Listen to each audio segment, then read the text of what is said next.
सभी प्यारे बहन भाइयों को मेरा प्रणाम।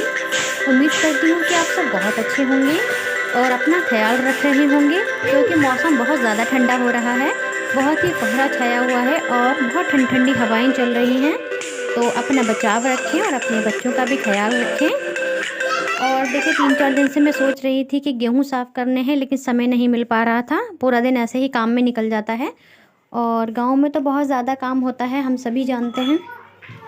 तो एक एक करके सारा काम निपटा रही थी सुबह से। फिर मैंने सोचा थोड़ा समय निकाल कर गेहूँ साफ़ कर लेती हूँ। वैसे तो जब गर्म मौसम होता है, गर्मियाँ होती हैं, तो मैं हमेशा धोकर ही डाल देती हूँ और अब तक मैंने धोकर ही आटा पिसवाया है गेहूँ को। लेकिन अब मौसम बहुत ज़्यादा ख़राब है तो गेहूँ सूखेंगे नहीं, इसलिए मैंने सोचा कि ऐसे ही साफ़ कर लेती हूँ। थोड़ा फटका मार दूँगी और जो मिट्टी वगैरह होगी उसको हाथों से साफ़ कर दूँगी और आटा पिसवाने के लिए समय से भेज दूँगी, क्योंकि आटा ख़त्म हो जाता है तो बहुत दिक्कत पड़ती है।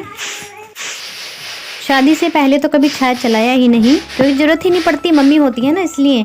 अगर मम्मी कभी कह भी देती है ना कि गेहूँ साफ़ करवा दो, तो जान निकल जाती है हम लोगों की, क्योंकि ज़िम्मेदारियों का एहसास नहीं होता है, ज़िम्मेदारियाँ सर पे होती ही नहीं हैं, बचपना होता है तो बस यही निकलता है, नहीं भैया खुद साफ़ कर लो, हमारे बस की बात नहीं है। लेकिन जब विवाह हो जाता है उसके बाद पता चलता है कि क्या ज़िम्मेदारियाँ होती हैं, किस तरह से समय से पहले ही काम को पूरा करना होता है, क्योंकि ससुराल में होते हैं और अपने ही सर पे सारा काम होता है।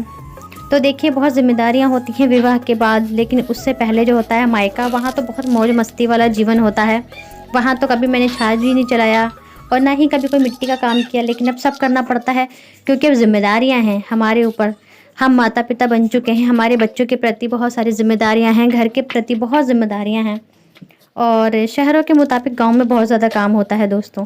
सुबह 4 बजे से लेकर रात 10 साढ़े 10 हो जाता है और 11 बजे के टाइम कम से कम सोने को मिलता है। तो देखिए मैंने गेहूँ साफ़ करके एक कट्टे में भर दिए हैं और काफ़ी कचरा निकला था, काफ़ी गंदगी निकली थी, लेकिन सब साफ़ हो गए हैं। और फिर मैं भुज्जी लेकर आई थी, तो मैंने भुज्जी बनाने के लिए भुज्जी को साफ़ किया है और भुज्जी को काटा है। और भुज्जी का भी बहुत ज़्यादा काम होता है, पहले उसको साफ़ करते हैं, फिर धोते हैं 3-4 बार, क्योंकि रेतली मिट्टी वगैरह होती है। और उसके बाद में फिर से उबालते हैं, फिर उसमें आलू दाल डाली जाती है, जो भी हम पसंद करते हैं, फिर तड़का लगता है। तो मैंने भुज्जी को काट कर चूल्हे पे उबलने के लिए रख दिया है और मेरे पति साइड में मिट्टी विट्टी सेट कर रहे थे, जो हमने मिट्टी डलवाई थी उसकी ड्रेसिंग वगैरह चल रही है, अभी भी घर में काम चल रहा है। तो थोड़ा सा खाना जो है मेरा बनाने में वो थोड़ा लेट हो जाता है। तो नम्रता दुकान संभाल रही थी आज। और देखिए मैंने आलू वगैरह काट के डाल दिए हैं और कोशिश तो यही है कि समय से खाना बन जाए, ज़्यादा अंधेरा ना हो। लेकिन अब दिन बहुत ज़्यादा छोटे हो रहे हैं, पता ही नहीं चलता है कि कब सुबह हो रही कब शाम हो गई है।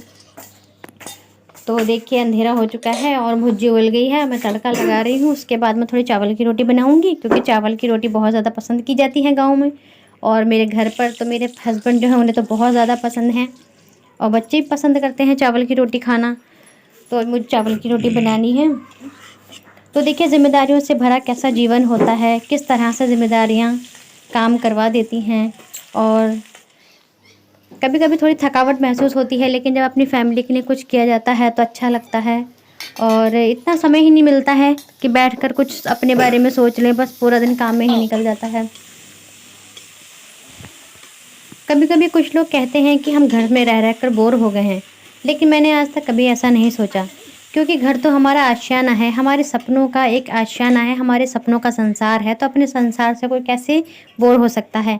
हाँ ये है कि एक गृहिणी जो है वो थक सकती है, लेकिन कभी बोर नहीं हो सकती, क्योंकि बोर तो वहाँ होते हैं ना जहाँ पर हमारा मन नहीं लगता है, हमारा अपना कुछ होता ही नहीं है। लेकिन हमारा घर तो हमारे सपनों का आशियाना है, तो हम कैसे अपने घर से बोर हो सकते हैं। तो जब थकावट होती है, पूरा दिन काम में निकल जाता है, और जब मीठी मीठी सी प्यारी प्यारी सी थकावट होती है तो बहुत अच्छा लगता है। उसमें भी एक अपनापन, एक सुकून महसूस होता है थकावट में। और वो थकावट फिर से सुबह को एक चिंता का विषय बनकर सुबह समय से उठा देती है।